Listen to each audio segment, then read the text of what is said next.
మన రక్షకుడు ప్రభు అయినటువంటి యేసుక్రీస్తు నామమున మీ అందరికీ వందనాలు తెలియజేస్తూ ఉన్నాను.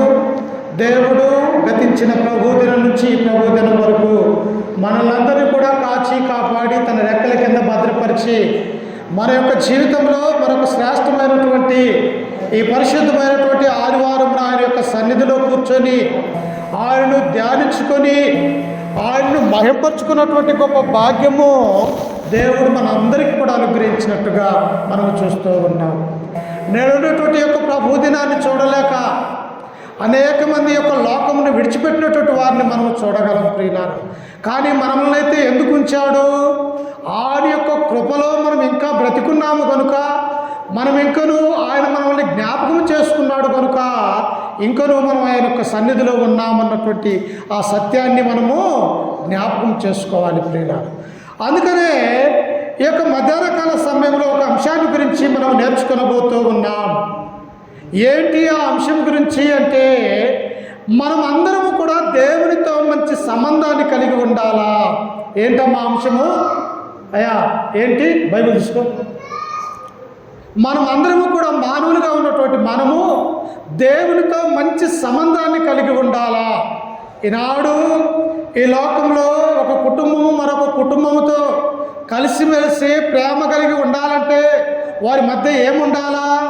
సమాధానము, ప్రేమ, ఐక్యతనే ఉంటే ఇరువురు కుటుంబాలు కలిసి నివసించటానికి లేకపోతే జీవించటానికి, ఆతిథ్యం ఇచ్చుకోవటానికి అలాగుంటూ ఉండదు. అలాగనే మనకు పట్టినటువంటి కుమార్తెను కానీ కుమారులు కానీ లేకపోతే కుమార్తెను మరొక గ్రామం మరొక ఊరు ఇచ్చినప్పుడు అందులో భర్త యొక్క కుమార్తెను బాగా చూసుకుంటాడు, వారి యొక్క బావగారు అక్కగారు బాగానే చూసుకుంటారు. కానీ వారి యొక్క అత్త ఉన్నదే, మా అత్త నన్ను సరిగా చూసుకోలేదని ఒక కుమార్తె తమ తల్లిదండ్రులకు చెబితే ఎలా ఉంటుందండి? ఎంతో బాధాకరంగా ఉంటుంది. అయ్యో, ఇంత కట్నం ఇచ్చి ఇంత చేసి కుమార్తెను వారికి ఇస్తే వారి యొక్క అత్తమామలు సరిగా చూసుకోవట్లేదు అన్నటువంటి ఆలోచన. అంటే ఆ ఇంట్లో ఏమి లేదు, ఐక్యత లేదు, సమాధానం లేదు, ప్రేమ లేదు అన్నటువంటి విషయాన్ని మనం జ్ఞాపకం చేసుకోవాలి ప్రియులారా. అందుకనే ఈ లోకంలో మనము దేవుని గురించి తెలుసుకోవాలా. మనమందరము కూడా కుటుంబంలో ఐక్యత, సమాధానం, ప్రేమ కలిగి ఉండాలి అంటే మొట్టమొదటిగా ఎవరితో మనం సంబంధాన్ని కలిగి ఉండాలి అంటే పరమందు ఉన్నటువంటి దేవునితో మనము మంచి ప్రేమ, సమాధానము, ఐక్యత, పరిశుద్ధత కలిగి ఎవరితో ఉండాలి అంటే తండ్రి అయినటువంటి దేవునితో మనము ప్రేమ కలిగి ఉండాలి ప్రియులు. ఈనాడు అందరితో మనం ఉంటూ ఉన్నాం. కానీ ప్రాముఖ్యమైనటువంటి మనుషుల యొక్క ప్రేమ ఎంతసేపు? కొంతవరకే. అలాగనే భార్యాభర్తల ప్రేమ కొంతకాలమే. కానీ యేసు క్రీస్తు యొక్క ప్రేమ అనేది నిత్యమైనది, అది అనంతమైనది అన్నటువంటి విషయాన్ని మనం ఆలోచన చేయాలా.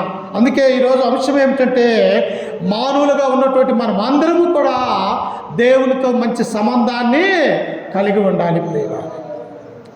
ఒకవేళ సంబంధాన్ని కలిగి లేకపోతే, దేవుడంటే తెలియక, దేవుని యొక్క వాక్యము తెలియక, ఎందుకు యేసుక్రీస్తు వారి యొక్క లోకానికి వచ్చాడో మనం అర్థము కాక ఈ లోకంలో మనం బ్రతుకుతూ ఉన్నట్టయితే ఆయన గురించినటువంటి గొప్పతనము కానీ, ఆయన మనకు చూపించే ప్రేమ కానీ మనం ఎన్నటికీ కూడా జ్ఞాపకం చేసుకోలేము, గుర్తించలేమన్నటువంటి ఆ విషయాన్ని మనం చూడబోతూ ఉన్నాం.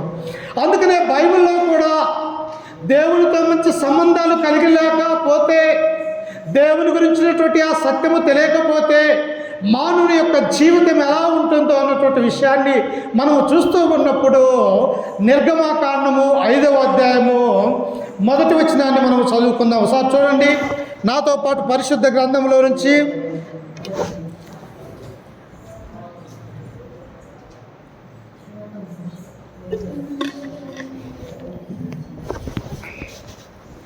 నిర్గమాకాండము 5వ అధ్యాయము 1వ వచనాన్ని చదువుకుందాం ప్రియులారా. నేను చదువుతా, మీరు చూడండి. తరువాత మోసే అహరోనులు వచ్చి ఫరోను చూసి, ఇశ్రాయేలీల దేవుడైన యెహోవా అరణ్యములో నాకు ఉత్సవము చేయుటకు నా జనమును పోనిమ్మని ఆజ్ఞాపించుచున్నాడని. ఎప్పుడు జరుగుతున్నటువంటి యొక్క కాలము? ఐగుప్తు మహారాజైనటువంటి ఫరో భూప్రపంచంలో ఉన్నటువంటి మానవాళిని పరిపాలన చేస్తున్నటువంటి రోజులు ఇవి ప్రియులారా. ఐగుప్తు దేశం ఎలాంటిదో తెలుసా? సకల విద్యకు జ్ఞానాన్ని ఎవరైనా నేర్చుకోవాలంటే, లేకపోతే చదువుకోవాలన్నా కానీ ప్రపంచంలో ఉన్నటువంటి అనేక దేశాల వారు కూడా ఎక్కడికి పంపిస్తారు? తమ యొక్క కుమార్తెలు అంటే ఐగుప్తు దేశానికి పంపిస్తారు ప్రియులారా. ఒక యుద్ధాన్ని నేర్చుకోవాలంటే, యుద్ధంలో నైపుణ్యాన్ని సంపాదించుకోవాలంటే, లేకపోతే ఒక జ్ఞానాన్ని నేర్చుకోవాలి అంటే ఐగుప్తు దేశం అనేది ప్రాముఖ్యమైనటువంటిదిగా ఈ బైబిల్లో మనము చూస్తూ ఉన్నాం. అయితే అట్టి ఐగుప్తు దేశంలో ఎవరున్నారట? ఇశ్రాయేలీలు అక్కడ ఉన్నారు ప్రియులారా. ఎందుకు ఉన్నారు? వారు దాసులుగా వెళ్ళిపోయారు. అంటే ఐగుప్తులో ఉన్నటువంటి వారికి దాసులుగా, పని మనుషులుగా, వారు అనేకమైనటువంటి అవస్థలు పడుతున్నటువంటి వారిగా ఇశ్రాయేలు ప్రజలు ఉంటూ ఉన్నారు ప్రియులారా. దాసులు అంటే ఏంటి? యజమానుడు ఏదైతే చెబుతాడో దాన్ని చేయటానికి బద్ధుడై ఉంటాడు. దాసుడు అనగా ప్రతి పనిని కూడా యజమాని సంతోషం కొరకు మాత్రమే చేయాలి, కానీ తన సొంత ఇష్టాలు నెరవేర్చుకోవటానికి దాసులకు ఉండదు అన్నటువంటి విషయాన్ని కూడా మనము గుర్తెరగాలి ప్రియులారా. అయితే దేవుడు ఏం చేశాడు? ఇశ్రాయేలు యొక్క మొరవిని, అయ్యో ఈ ఐగుప్తు దేశంలో బానిసత్వంలో మేము మగ్గిపోతూ ఉన్నామే, ఈ యొక్క ఇటుకల పని మేము చేయలేక మా ప్రాణాలు అలసిపోతూ ఉన్నాయే అని చెప్పేసి వారు మూలుగుతూ పరలోకమందు ఉన్నటువంటి దేవునికి మొరపెట్టగా వారు ఏం చేశారంటే, పరమందు ఉన్నటువంటి దేవుడు ఇదిగో అహరోను మోసేను ఎన్నుకొని ఆ ఐగుప్తు రాజు యొద్దకు పంపించాడు ప్రియులారా. పంపిస్తారమ్మా? మన ఇంట్లో ఒక ధనవంతుడు ఉన్నాడు, ధనవంతుడి యొక్క కుటుంబం ఉన్నది. ఒకడ పని చేసేవారు లేకపోతే వీరు ధనవంతులుగా ఉన్నారు కనుక వీరు ఏ పని చేయలేనటువంటి వారు కనుక వారికి అవసరమైనటువంటిది ఒక కసువు ఉడవాలన్నా, వంట చేయాలన్నా, లేకపోతే సెంటర్కి వెళ్ళాలన్నా, లేకపోతే ఇతని కారులో వేరే చోటుకు వెళ్ళాలన్నా ఎవరు అవసరము? అతని కింద పని చేసేవారు వారికి అవసరమై ఉంటూ ఉండదు. ఇదే ఆలోచన చేశాడు ఫరో. ఇదిగో ఇశ్రాయేలు యొక్క సైన్యాన్ని, ఈ ప్రజల్ని ఐగుప్తు దేశంలో నుంచి వారిని పంపించే మాట అయితే మనకు దాసులుగా ఎవరుంటారు? ఎవరు చేస్తారు? ఎవరు ఈ కట్టడాలు కడతారు? ఎవరు ఈ ఇటుకల పని చేస్తారు, మట్టి పని చేస్తారు అని ఈ ఐగుప్తు రాజు అయినటువంటి ఫరో వారిని ఇంకా కష్టపెట్టాలని చూస్తూ ఉన్నాడు ప్రియులారా. నిజంగా ఆయన నమ్ముకున్నటువంటి బిడ్డలు, ఆయన యొక్క ప్రజలు ఎవరైతే కష్టకాలాల్లో ఉన్నారో, ఎవరైతే శ్రమలలో ఉన్నారో, ఆ లోకంలో ఉన్నటువంటి దేవుడు ఏం చేస్తారంటే తన ప్రజలను కాపాడటానికి ఆయన మనుషులను ప్రవక్తలుగా ఎన్నుకుంటున్నట్టుగా మనము చూస్తూ ఉన్నాం. అందుకే ఇక్కడ ఎవరిని ఎన్నుకున్నారు? ఇద్దరు అన్నదమ్ములైనటువంటి ఫరో దగ్గరికి మోసేను, అహరోను దేవుడు ఎన్నుకున్నాడు. వారు వచ్చి ఏం చేయాలంట? ఫరో దగ్గరకు వచ్చారు. అయ్యా, నా యొక్క దేవునికి, మా యొక్క దేవునికి పండగ చేయాలి, మేము ఉత్సవాలు చేయాలి, మేము దహన బలులు అర్పించాలి మేము. కనుక మా యొక్క దేవుడు మాతో చెప్పినటువంటి మాటలు ఏమిటి అంటే, ఐగుప్తు రాజు అయినటువంటి ఫరో దగ్గరకు మీరు వెళ్ళండి, మీరు వెళ్ళి ఇదిగో మా దేవుణ్ణి మేము ఆరాధించడానికి మాకు కొంత సెలవు కావాలా మీ నుండి అని చెప్పేసి వారిని అడగండి అని చెప్పేసి తన యొక్క ప్రవక్తల్ని ఐగుప్తు రాజు అయినటువంటి ఫరో దగ్గరకు పంపించాడు ప్రియులారా. అయితే ఆ ఫరో ఏమంటూ ఉన్నాడో చూడండి, కింద వచనంలో, 2వ వచనంలో, ఫరో నేను అతని మాట విని ఇశ్రాయేలీయులకు పోనిచ్చునట్టుకు యెహోవా ఎవడు? చూశారా?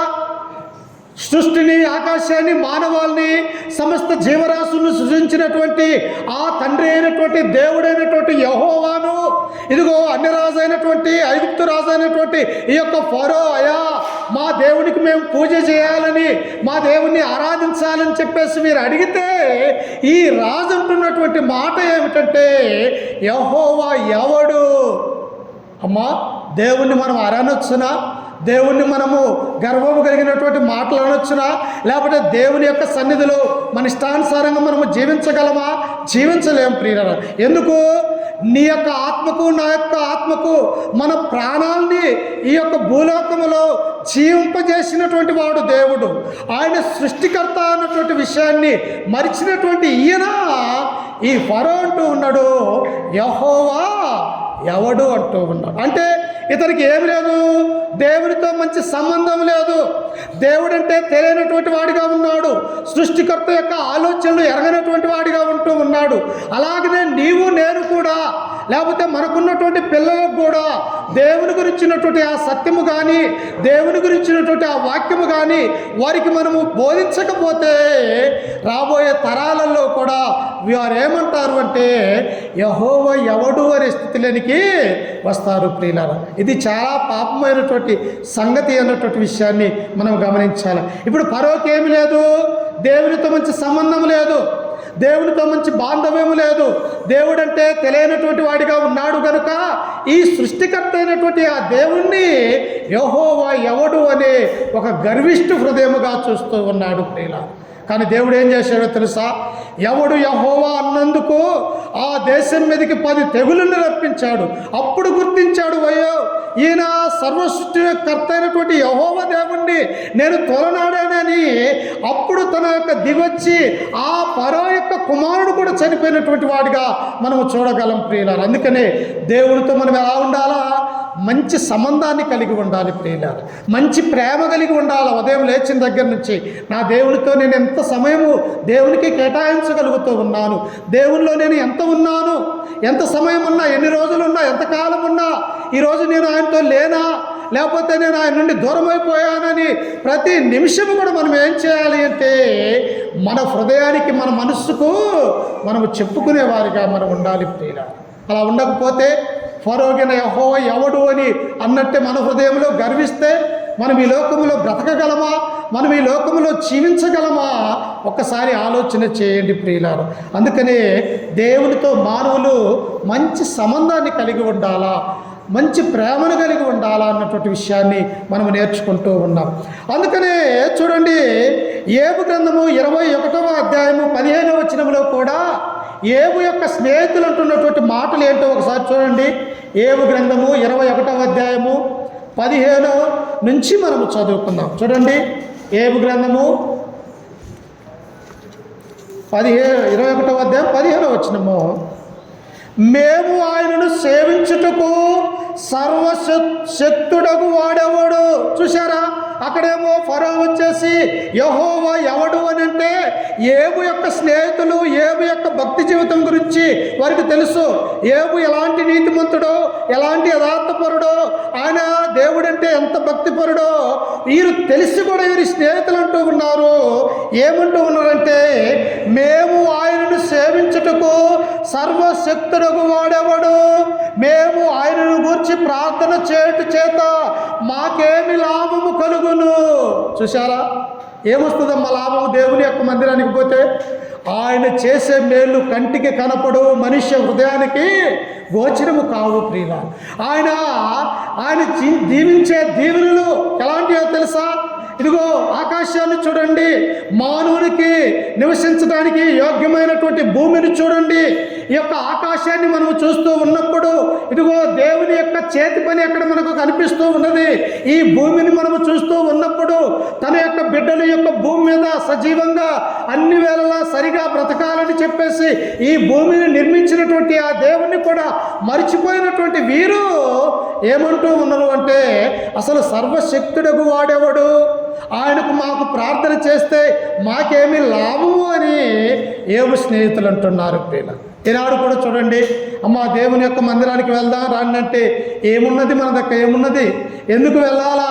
దేవుని యొక్క మందిరానికి వెళ్తే మనకేమొస్తుంది, మనం ఏం చేయగలం అన్నటువంటి ఆలోచనలు కలిగి నేడు అనేక మంది ఉన్నట్టుగా మనము చూస్తూ ఉన్నాం. కానీ అది తప్పు ప్రియులారా. ఎందుకు? ఆయన ఆదికాండం 1వ అధ్యాయం 2వ వచనము 1-2 వచనాలు చూస్తే ఆది యందు దేవుడు భూమి ఆకాశములను సృజించెను. ఎందుకు ఆయన మనం నమ్ముకోవాలా? ఎందుకు ఆయన యందు మనం ప్రేమ కలిగి ఉండాలా? ఎందుకు ఆయన యొక్క సన్నిధిలో నీవు నేను ఉండాలంటే ఆయన ఆది యందు భూమిని ఆకాశమును సమస్తాన్ని తన మాట ద్వారా మన కొరకు సృజించి ఉన్నాడు కనుక ఆయన మనము పూజించే వారిగా ఉండాలని ఈ వాక్యం మనకు సెలవిస్తూ ఉన్నది. అందుకే కింద వచ్చిన ఆయన అంటాడు చూడండి, వారి క్షేమము వారి చేతిలో లేదు, భక్తిహీనుల యోచన నాకు దూరముగా నుండుగాక. ఏమంటూ ఉన్నాడు? వారి యొక్క ఆలోచనలు, వారి యొక్క తలంపులు ఎలా ఉన్నాయంట?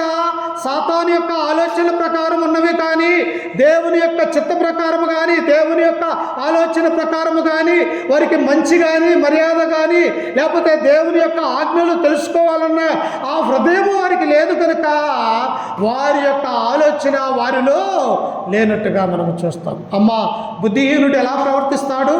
తండ్రిని చూడడు, తల్లిని చూడదు, తన అన్నదమ్ములను చూడడు. ఎలా ప్రవర్తిస్తాడు? అందరిని కూడా ద్వేషించేవాడిగా ఉంటాడు. ఎవరు? బుద్ధిహీనుడు ప్రియుల. అలాగే దేవుని నమ్ముకున్నటువంటి వాడు కూడా ఏం చేస్తాడు?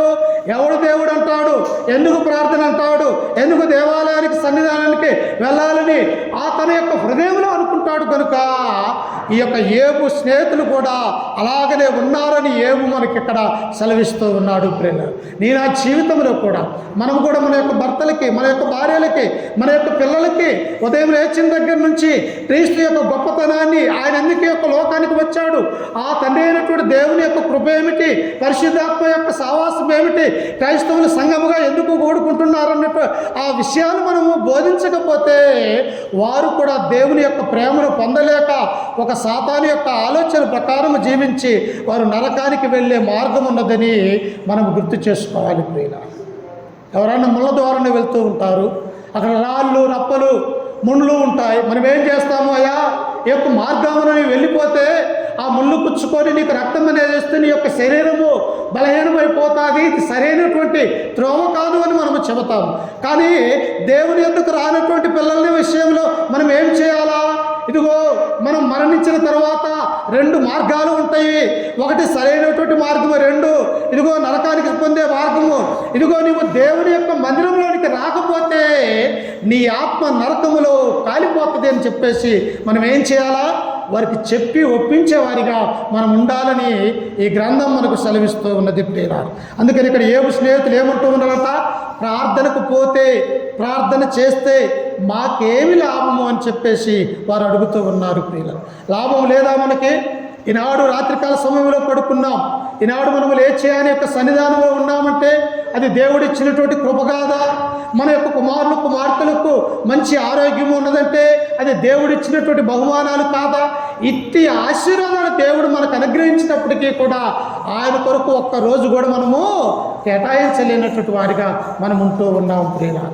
అందుకని ఇంకా దేవుని యొక్క గ్రంథంలో మనము తెలుసుకుంటే ప్రియులారా, చూడండి, రోమీలకు రాసినటువంటి పత్రిక 1వ అధ్యాయము 28వ వచనాన్ని మనం చదువుకుందాం. చూడండి అయ్యా, వాక్యం చూసుకోండి చిన్న.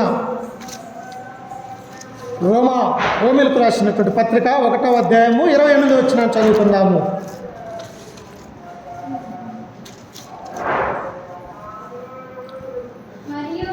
మరియు వారు తమ మనస్సులో దేవునికి చోటీయనొల్లకపోయిరు గనుక, ఎవరంట? దేవుని యొద్దకు రానటువంటి వారు, దేవునితో సంబంధం లేనటువంటి వారు, దేవుని యొక్క ప్రేమను పొందుకోలేనటువంటి వారు, దేవుడంటే తెలియనటువంటి వారైనటువంటి వీరి గురించి అపోస్తలుడైనటువంటి పౌలు అంటున్నాడు. ఏమంటూ ఉన్నాడు అంటే, మరియు వారు తమ మనస్సులో దేవునికి చోటీయనొల్లకపోయిరు గనుక చేయరాని కార్యములు చేయుటకు దేవుడు భ్రష్ట మనస్సుకు వారిని అప్పగించాడు.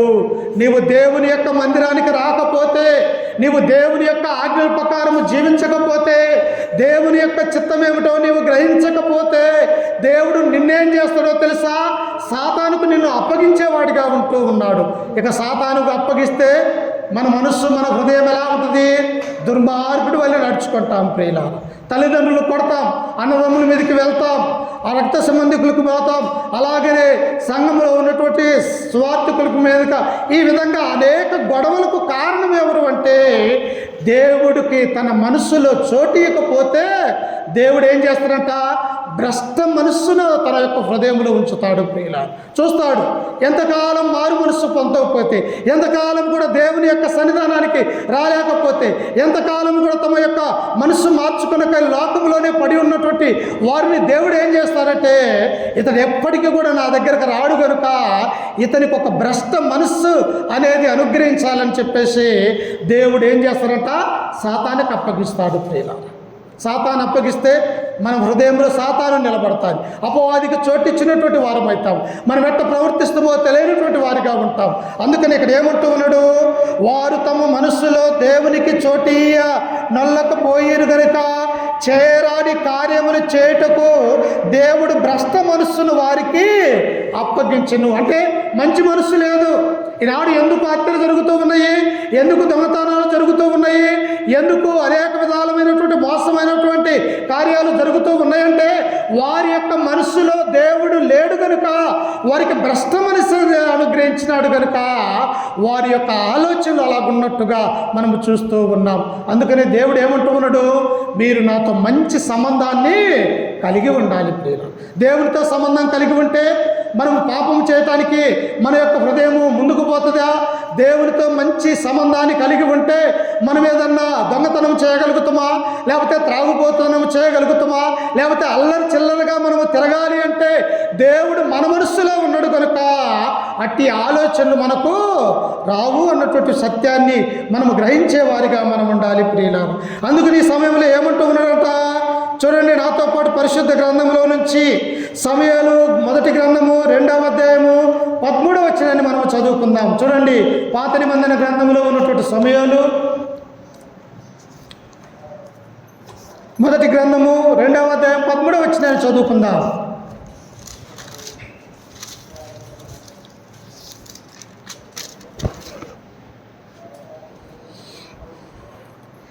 ఏలీ కుమారులు యెహోవాను ఎరగని వారై మిక్కిలి దుర్మార్గులై ఉండిరి. చూసారా, అక్కడ ఎవరు తెలియదంట, ఐగుప్తు రాజైనటువంటి ఫరోకు కూడా దేవుడు అంటే తెలియదు, దేవుని యొక్క ఆజ్ఞలు ఏమిటో తెలియదు, ఆయన ఎందుకో ఈ లోకంలోనికి పుట్టించాడో తెలియనటువంటి వాడిగా ఉన్నాడు కనుక ఇశ్రాయేలు ప్రజల్ని పూజించడానికి ఆరాధించడానికి దేవుణ్ణి వారిని వెళ్ళనీయకుండా యెహోవా ఎవడు అనే ఒక దుర్మార్గమైనటువంటి మాట మాట్లాడు. ఇక్కడ కూడా ఎవరంట, ఇతను ఏలీ న్యాయాధిపతే, యాజకుడిగా ఉన్నాడు, దేవుని యొక్క సేవ చేస్తూ ఉన్నాడు, ప్రజలందరికీ కూడా బోధిస్తూ ఉన్నాడు. కానీ తమకు పుట్టిన కుమారుల విషయంలో ఆయన మర్చిపోయాడు ప్రియులారా. ఈనాడు చూడండి, మంచి సువార్తికుడి యొక్క కుమారులు పాపములోనికి నెట్టిపోతూ ఉన్నారు. మంచి పాస్టర్ అనుకున్నటువంటి వారు తమ కుమారులు దుర్మార్గులుగా తిరుగుతున్నటువంటి వారిగా మనము చూడగలుగుతూ ఉన్నాం. ఇక్కడ కూడా ఏలీ ప్రియులారా షిలోహు అన్నటువంటి మందిరంలో ఉన్నటువంటి ఈయన ఇశ్రాయేలు ప్రజలకు ప్రవక్తగా, న్యాయాధిపతిగా, యాజకుడిగా ఉండి దేవుని యొక్క సేవ చేస్తూ ఉన్నాడు. కానీ తమ కుమారులకు విద్యాబుద్ధులు నేర్పించటంలో, దేవుని యొక్క భయాన్ని నేర్పించటంలో ఆయన విఫలమైపోయినట్టుగా మనము చూస్తూ ఉన్నాం. అప్పుడు వారు ఎలాంటి వారంట, యెహోవాను ఎరగని వారై మిక్కిలి దుర్మార్గులై ఉండిరి. చూసారా, దుర్మార్గం ఎలా ఉంటుంది? మనం ఒక్కొక్కరిని చూస్తూ ఉంటాం, ఒక్కొక్కడు అనరాని మాటలు అంటూ ఉంటాడు. అతను వాడిని చూస్తున్నప్పుడు మనం ఏమనుకుంటాం, ఇతడు దుర్మార్గంగా మాట్లాడుతూ ఉన్నాడు, దుర్మార్గంగా వ్యవహరిస్తూ ఉన్నాడు, ఇతను కొడుతున్నాడు, హత్య చేయడానికి కోరుకుంటున్నాడు, లేకపోతే దొంగతనం చేస్తూ ఉన్నాడు, విచారం చేస్తూ ఉన్నాడు, ఇతనిలో నీతి లేదు అని ఎవరిని అంటామంటే దుర్మార్గంగా నడుచుకునే వారిని మనము అంటాం ప్రియులు. ఇక్కడ ఏలీ కుమారులు కూడా, ఒక సేవకుని కుమారుడు కూడా అలాగనే అయిపోతూ ఉన్నారు. దేవుని యొద్దకు రాక తన తండ్రి నిత్యము కూడా దేవునికి యాజకత్వం చేస్తూ ఉన్నప్పటికీ కూడా కుమారుల విషయంలో ఆయన అశ్రద్ధగా ఉండి తమ కుమారులు దుర్మార్గులు కావటానికి కారకుడయ్యారు ప్రియులు. నేను ఆ జీవితంలో మనము సరిగా ఉండాలా, మన యొక్క పిల్లలు కూడా మనం నేర్పిస్తే వాళ్ళు దుర్మార్గులు అనేవారు కారు అన్నటువంటి సత్యాన్ని మనం గ్రహించాలి. ఎలా దుర్మార్గులేరంట చూడండి, వారు జనుల విషయంలో యాజకులు చేయించు వచ్చిన పని ఏమనగా, ఎవడైనను బలి పశువును వధించిన మీదట మాంసము ఉడుకుచుండగా యాజకునికి వారు 3 ముండ్ల గల కొంకిని తీసుకొని ఇస్తారు. ఏం చేస్తారంట, ఒక కుటుంబము పొట్టేలను కానీ, గొర్రెను కానీ, లేకపోతే ఆవులను కానీ దేన్నైనా తీసుకొని వచ్చి దాని బలి అర్పించినప్పుడు అది ఉడుకుతూ ఉన్నప్పుడు 3 కొంకులు ఎవరికి ఇస్తారంటే ఆ యాజకునికి ఇస్తారు ప్రియులారా. ఎందుకో తెలుసా, మోసే ఇచ్చినటువంటి దేవుడిచ్చిన ధర్మశాస్త్ర ప్రకారము నీ రాబడి అంతటిలో కూడా 10వ వంతు నీవు దేవునికి చెల్లించాలంటూ ఉన్నాడు. అలాగనే లేవి గోత్రంలో ఉన్నటువంటి యొక్క యాజకత్వంలో వారు బ్రతకాలి అంటే ఇదిగో తీసుకొచ్చిన ప్రతి కుటుంబము కూడా 3 కొంకులతో వారికి బ్రతకటానికి మాంసాన్ని అనేది ఇస్తూ ఉంటారు. కానీ ఈ కుమారులు ఏం చేశారు? ఇదిగో దేవుడికి పెట్టకాడికి ముందు మొదటిగా మాకు ఆ మాంసం కావాలా, మేము తినాలా, తర్వాత దేవుడికి పెట్టండి అని చెప్పేసి దేవుడి కంటే తమను తామును హెచ్చుగా చేసుకున్నటువంటి వారిగా వీళ్ళని చూస్తూ ఉన్నాం ప్రియులం. ఈనాడు కూడా మనము చూడాలా. మనం ఎలా చేయాలా? దేవుడు అంటే భయము కలిగి, భక్తి కలిగి, మొదట నా దేవునికి నేను నా హృదయంలో చోటు ఇవ్వాలా, నాకు వచ్చే రాబడి అంతట్లో కూడా దేవునికి ప్రథమ చెల్లించాలా, ఆ తర్వాత నేను తినాలన్నటువంటి ఆలోచన కలిగి లేక దేవుడి కంటే నేనే గొప్ప అన్నటువంటి ఆ గర్వాన్ని కలిగి ఈనాడు ముందుగా మనము తీసుకుంటూ ఉన్నాం. అందుకే ఇక్కడ ఏలి కుమారులు ఏమైపోయారు? ఒకానొక సమయంలో ఇద్దరు కూడా చనిపోయినటువంటి వారిగా మనం చూస్తాం ప్రియుల. అందుకని దేవుని ఎరగకపోతే, దేవునితో మంచి సంబంధం లేకపోతే మన యొక్క జీవితం కూడా అలాగనే ఉంటుంది అన్నటువంటి విషయాన్ని మనము చూడాలి ప్రియులారా. ఎందుకు మనము దేవుడితో సంబంధము, మంచి సహవాసం కలిగి ఉండాలంటే దేవుడు మనకు చెప్పాడు. చూడండి 33వ కీర్తన 6వ వచనంలో మనం చదువుకుంటే మనం ఎందుకు దేవునితో సహవాసం కలిగి ఉండాలా, ఆయనతో మంచి సంబంధాన్ని కలిగి ఉండాలి అంటే చూడండి, నాతో పాటు పరిశుద్ధ గ్రంథంలో నుంచి 33వ కీర్తన 6వ వచనాన్ని మనం చదువుకుందాం. తీయండి వాక్యము. యెహోవా వాక్కు చేత ఆకాశములు కలిగెను, ఆయన నోటి ఊపిరి చేత వాటి సర్వ సమూహము సృష్టింపబడెను. మనం ఉన్న భూమి దేవునిది, ఈ ఆకాశము దేవునిది, సూర్యచంద్ర నక్షత్రములు దేవునివి. ఈనాడు మనం బ్రతుకుతూ ఉన్నట్టు ఆ పంట పండాలంటే ఆ వర్షాన్ని ఇచ్చేది ఎవరు? దేవుడిచ్చుతూ ఉన్నాడు. కనుక ఈ భూలోకంలో ఉన్నటువంటి సర్వ సంపద కూడా దేవుడు నీకు నాకు అనుగ్రహించి ఉన్నాడు. కనుక ఆయనతో మనం మంచి సహవాసాన్ని కలిగి ఉండాలి ప్రియులు. అందుకు ఒకవేళ ఈ భూమిని ఆకాశాన్ని ఆయన లేకుండా చేస్తే మనము బ్రతకగలమా, లేకపోతే మనము సజీవులుగా ఉండగలమా? అందుకనే భూమిని ఆకాశాన్ని నిర్మించి తన వాక్కు చేత నిర్మించబడ్డాడు. కాబట్టి అందుకు దేవునితో మనము సహవాసం కలిగి ఉండాలని దేవుడు మనల్ని కోరుకుంటున్నాడు ప్రియులారా. చూశారా ఎంత భావము! దేవునితో సహవాసం లేనటువంటి వారు ఏలీ కుమారులు, ఐగుప్తు రాజు అయినటువంటి ఫరో దేవునితో సహవాసం లేక ఉన్నారు.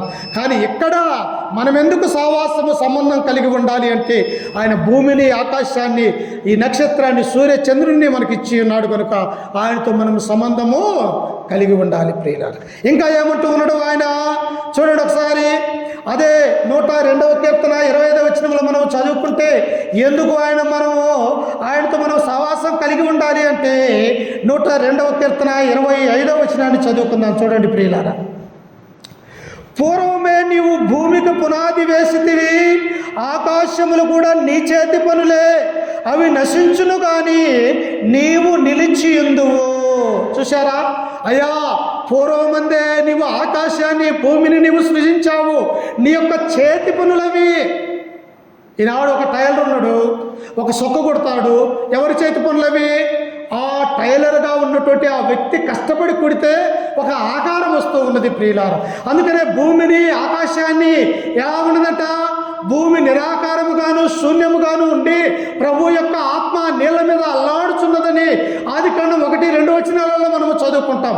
అంటే ఏ ఆకారం కూడా దేవుడు ఈ యొక్క సృజించక ముందు లేదు. ఆయన నీళ్లు మాత్రమే ఈ అంతయు కూడా ఉన్నాయి. అప్పుడు ఆకాశమును వేరు చేశాడు, భూమిని వేరు చేశాడు, నీళ్లను వేరు చేశాడు. ఇదిగో రాత్రి సమయంలో నా యొక్క కుమార్తెలు చల్లగా చూచుటకు గొప్ప చంద్రుణ్ణి అనుగ్రహించాడు. మన యొక్క కళ్ళకు ఆహ్లాదకరంగా ఉండటానికి ఒక గొప్ప నక్షత్రాలను దేవుడు అనుగ్రహించాడు. ఇదిగో పగటి వేళ పని చేసుకొని బ్రతకటానికి సూర్యుని దేవుడు అనుగ్రహించాడు ప్రియులారా. ఎన్నిచ్చాడమ్మా? మనం ఇయ్యలేము. మన కుమార్తెలకు సరైనటువంటి తిండి వారికి పెట్టలేనటువంటి వారిగా ఉన్నాం. వారు ఏదైనా అడిగితే వారికి ఇవ్వలేనటువంటి వారిగా అంటున్నాం. కానీ నీకు నాకు మన తండ్రి అయినటువంటి దేవుడు నా కుమార్తెలు ఎక్కడ కష్టపడతారో వారికి ఎక్కడా కష్టం తెలియకూడదు అని చెప్పేసి త్రాగటానికి నీళ్లు, తిరగటానికి భూమి, ఉండటానికి నివాసమైనటువంటి యోగ్యమైనటువంటి తన చేతి పనుల ద్వారా ఈ లోకాన్ని నిర్మించినట్టుగా మనము చూస్తూ ఉన్నాం. చూశారా? ఎందుకు ఉండాలి మనము ఆయనతో మంచి సంబంధం అంటే? ఆయన ఇన్ని చేసి ఉన్నాడు కనుక ఆయనతో మనము సంబంధాన్ని కలిగి ఉండాలి ప్రియులారా. ఇంకా చూడండి, ప్రసంగి గ్రంథము 12వ అధ్యాయము మొదటి వచనాన్ని మనం చదువుకుందాం. చూడండి ఒకసారి. ప్రసంగి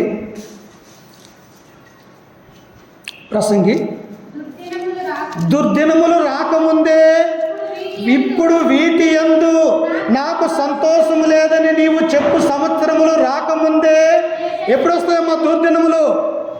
యవ్వన కాలంలో వస్తాయా? యవ్వన కాలంలో ఏదైనా కూడా చేయగల సమర్థుడు. బాల్యంలో వస్తాయా? బాల్యంలో కూడా తమ తల్లిదండ్రులు కాపుదలుగా ఉంటారు, కానీ అప్పుడు రావు. దుర్దినములు ఒక వ్యక్తికి ఎప్పుడు జీవితంలో వస్తాయి అంటే వృద్ధాప్యమందు వస్తాయి ప్రియులారా. వృద్ధాప్యం వచ్చినప్పుడు నడవగలుగుతామా? నడవలేము. పుస్తకాన్ని చూడగలుగుతామా?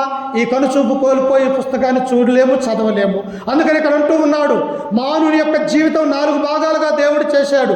మొదటిగా ఏంటిది? శిశుప్రాయము. తల్లి గర్భంలో నుండి బయటకు వచ్చిన తర్వాత శిశుప్రాయముగా ఉంటాడు. ఆ తర్వాత బాల్య దశ, 3వ దశ యవ్వన దశ, 4వది వృద్ధాప్య దశ.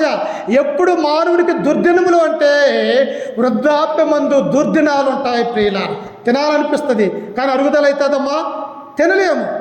ఎక్కడికన్నా ఏదన్నా మంచి నా కుమార్తె దగ్గరికి లేకపోతే ఎక్కడికన్నా పట్టణానికి వెళ్ళాలనిపిస్తుంది. బస్సు ఎక్కి వెళ్ళగలమా? వెళ్ళలేం ప్రియులారా. ఎందుకంటే మన యొక్క శరీరము పనిచేసి అలసి సొలసిపోయి ఉన్నాము కనుక దుర్దినాలనేవి వృద్ధాప్యమందు ప్రారంభమవుతున్నట్టుగా మనము చూస్తూ ఉన్నాం. అందుకని ఒక మానవుడి జీవితంలో ఏముంటుందంట? దుర్దినములు రాకముందే ఇప్పుడు వీటి యందు నాకు సంతోషము లేదని నీవు చెప్పు సంవత్సరములు రాకముందే, తేజస్సుకును సూర్య చంద్ర నక్షత్రములకును చీకటి కమ్మక ముందే, వారు వెలిసిన తరువాత మేఘములు మరలా రాకముందే, నీ బాల్య దినములు ఎందే నీ సృష్టికర్తను స్మరణకు తెచ్చుకోవాలి. ఇది జాగ్రత్త. ఎప్పుడు దేవుడితో సంబంధాన్ని కలిగి ఉండాలా? నీ బాల్యములో దేవునితో సంబంధం కలిగి ఉండాలంటే ఎవరు నేర్పించాలా? తల్లిదండ్రులు నేర్పించేవారిగా ఉండాలి ప్రియుల. తిమోతి ఉన్నాడు. ఎవరు నేర్పించాడు?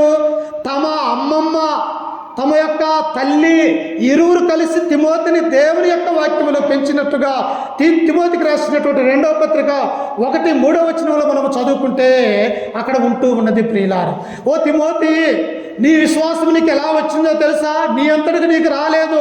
ఇదిగో నీ అవ్వ అయిన లోయలోను నీ తల్లి అయిన యునీకులోను వహించినది అది నీకు కూడా వహించింది అని చెప్పేసి అపోస్తలుడైన పౌలు ఆ యొక్క అమ్మమ్మ గురించి, తల్లి గురించి అక్కడ జ్ఞాపకం చేశాడు ప్రియుల.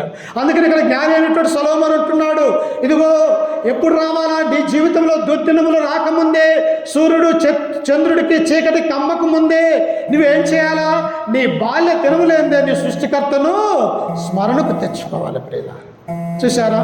యేసుక్రీస్తు వారు ఎప్పుడు ఆయన దేవుని యందు విశ్వాసం కలిగి ఉన్నాడు. దేవుని యొక్క కుమారుడుగా ఈ లోకంలో నరుడుగా పుట్టినప్పటికీ కూడా ఆయన చిన్న వయసులోనే యెరూషలేము వెళ్ళి పండగలో ఉంటూ ఉన్నప్పుడు వారి యొక్క తల్లిదండ్రులు మాతోటే ఉండరు కదా అని చెప్పేసి వారు వదిలివేసి 2-3 దినాలంత ప్రయాణమే వచ్చిన తర్వాత అయ్యో మా మధ్యలో లేడే ఈ పిల్లవాడు అని చెప్పేసి తిరిగి ఆ యెరూషలేముకు వెళ్ళినప్పుడు వెతుకుతూ ఉన్నప్పుడు ఆయన ఎక్కడ ఉన్నాడో తెలుసా? ఇదిగో యెరూషలేము యొక్క దేవాలయములు, ధర్మశాస్త్రకుల మధ్య, ప్రధాన యాజకుల మధ్య ఆయన ప్రశ్నలు అడుగుతూ ఉన్నాడు ప్రియులు. ఎప్పుడు ఆ వయసు? చిన్న వయసు. అంటే మనం ఏమి నేర్పించాలా? దేవుని యొక్క జ్ఞానాన్ని నేర్పించాలి. అందుకనే సామెతల గ్రంథం 22:6 అంటాడు, బాలుడు నడవలసిన త్రోవను వాడికి నేర్పము, వాడు పెద్దవాడైన దాని నుండి తొలగిపోడు. ఎప్పుడు నేర్పించాలా?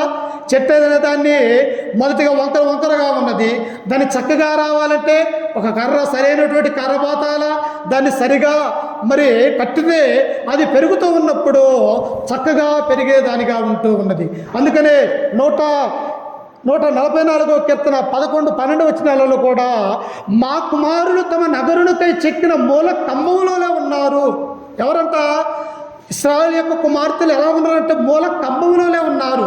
అంటే ఒక బిల్డింగు కట్టించేటప్పుడు ఒక మూల ఎంత ప్రాముఖ్యమై ఉన్నదో అలాగనే ఇశ్రాయేలు యొక్క కుమార్తెలు కూడా దేవునిలో పెరిగి వాళ్ళు గొప్పవారుగా ఉన్నారన్నటువంటి విషయాన్ని ఆ కీర్తనాకారుడు మనకు తెలియపరుస్తూ ఉన్నాడు. అందుకనే ప్రియులారా, మనం ఎలా ఉండాలి అంటే దేవునితో మంచి సంబంధాన్ని కలిగి ఉండాలా.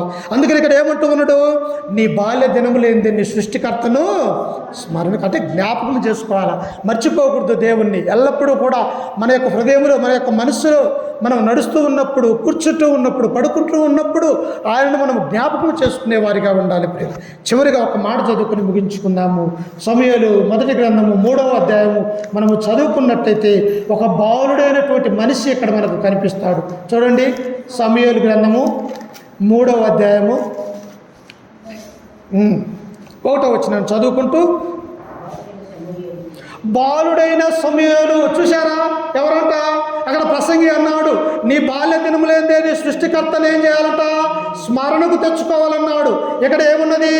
బాలుడైన సమూయేలు ఏలు ఎదుట యెహోవాకు పరిచర్య ఏం చేయాలంట? బాలుడుగా ఉన్నప్పుడే, పాలు విడిచిన దినాన్నే తన తల్లి అయినటువంటి హన్న సమూయేలు విషయంలో ఏం చేసిందో తెలుసా? ఇదిగో షిలోహు అనేటువంటి మందిరానికి తీసుకువెళ్ళి ఏలి అనే ప్రధాన యాజకుడు, న్యాయాధిపతి అక్కడ ఉంటే, ఇదిగో నా కుమారుణ్ణి దేవుని యొక్క సేవకు ప్రతిష్ఠిస్తూ ఉన్నానని చెప్పేసి, అమ్మ పాలు ఎప్పుడు విడిస్తారమ్మా? ఒక పిల్లవాడు 3 సంవత్సరాలు తాగుతాడేమో, అంతేనా? ఎక్కువ తాగలేడు. ఎందుకంటే ఆ తల్లి ఇవ్వదు, ఎందుకంటే పాలు ఉండవు. కనుక 3 సంవత్సరాలు దాటినటువంటి ఈ బాలుడైనటువంటి సమూయేలును తన తల్లిదండ్రులు ఎక్కడ వదిలివేశారంట? ఆ యొక్క షిలోహు అనేటువంటి మందిరములో ఆయనను వదిలివేశారు. ఇప్పుడు ఈ బాలుడు ఏం చేస్తూ ఉన్నాడంట? యెహోవా ఎదుట పరిచర్య చేస్తూ ఉన్నాడు. మందిరంలో ఏం పనులు ఉంటాయమ్మా? లేవా? పనులు ఉన్నాయి. అది పరిచర్య. ఏం పరిచర్య? ఇదిగో ఆదివారం వచ్చినది, ఈ యొక్క శుభ్రంగా ఉండాలా, కసువు పడవాలా, అది ఒక పరిచర్య. చేపలు పరవాలా, అది ఒక పరిచర్య. ఆ తర్వాత మరి ఈ యొక్క చర్చిని కడగాల, అది ఒక పరిచర్య. లేకపోతే కుర్చీలు వేయాలి, ఇది ఒక పరిచర్య. అలాగనే ఆ యొక్క ప్రార్థన అయిపోయిన తర్వాత మరి భోజన కార్యక్రమాలు ఉంటవి. ఆ భోజనాలు వడ్డించేది కూడా దేవుని యొక్క దృష్టిలో ఇవి పరిచర్యలు అన్నటువంటి విషయాన్ని మనం చూస్తూ ఉన్నాం. కాబట్టి ప్రియులారా, మనమందరం కూడా ఎవరితో సంబంధాన్ని కలిగి ఉండాలా? దేవునితో మంచి సంబంధాన్ని కలిగి ఉంటారు. చూడండి, యోహాను సువార్త 17వ అధ్యాయం 1వ వచనాన్ని చదువుకుంటూ ఈ ఒక్క వాక్యాన్ని ముగించుకుందాం. చూడండి ఒకసారి, యోహాను సువార్త 17వ అధ్యాయము 1వ వచనాన్ని చూసుకుందాం. యేసుక్రీస్తు ఎలాంటి సంబంధాన్ని కలిగి ఉన్నాడు చూడండి ఒకసారి. చూడండి ఒకసారి, యేసు ఈ మాటలు చెప్పి ఆకాశం వైపు కన్నులెత్తి ఇట్లా, నేను తండ్రి, నా గడియ వచ్చి ఉన్నది, నీ కుమారుడు నిన్ను మహిమపరచునట్లు నీ కుమారుని మహిమపరచుము. నీవు నీ కుమారునికి ఇచ్చిన వారందరికీ ఆయన నిత్య జీవము అనుగ్రహించినట్లు సర్వ శరీరుల మీద ఆయనకు అధికారము ఇచ్చితివి. యేసుక్రీస్తు ఏమంటున్నాడో తెలుసా? అయ్యా, నీవు నన్ను ఎందు నిమిత్తమైతే లోకానికి పంపించావో ఆ పనిని నేను పూర్తి చేసి ఇదిగో నిన్ను మహిమపరిచాను భూమి మీద. ఏమ్మా, యేసుక్రీస్తు మహిమపరచవలసిన అవసరం ఏమున్నది? కానీ ఆయన ఇచ్చిన పనే అది ప్రియులారా. అలాగనే మనము కూడా ప్రభు అయినటువంటి యేసుక్రీస్తు ద్వారా, ఆయన యొక్క మరణ సమాధి పునరుత్థానం అనే కార్యక్రమం ద్వారా తండ్రి అయినటువంటి దేవునితోనూ ఆయన కుమారుడైనటువంటి యేసుక్రీస్తుతోనూ పరిశుద్ధాత్మ దేవుడితో మనం ఎలా ఉండాలంట? మంచి సంబంధాన్ని కలిగి ఉన్నట్టయితే ఈ లోకములో ఆయన కుమారుడుగా, కుమార్తెగా మనము తిరిగి జన్మించి ఒక సంఘములో చేర్చబడి ఆయన యొక్క శరీరములో అవయములుగా ఉన్నట్టయితే ఆయన గొప్ప ఆశీర్వాదాలు మనకిస్తాడన్నటువంటి విషయాన్ని ఈ వాక్యం ద్వారా మిమ్మల్ని హెచ్చరిస్తూ, ఈ మాటలు నన్ను నేను కూడా హెచ్చరిక చేసుకుంటూ, ఓపికతో ఉన్న మీ అందరికీ మన రక్షకుడు ప్రభు అయినటువంటి యేసుక్రీస్తు నామమున వందనాలు తెలియజేస్తూ ఈ వాక్యాన్ని ముగించుకుంటూ ఉన్నాను ప్రియుల. ఒకవేళ దేవుని ఎరక్కపోతే ఫరో వలె నాశనం అయిపోతాం, ఏలీ కుమారుల వలె మనము దుర్మార్గులేమైపోతాం. కాబట్టి దేవునితో మంచి సంబంధాన్ని కలిగి ఉండాలని మిమ్మల్ని అందరినీ కోరుకుంటూ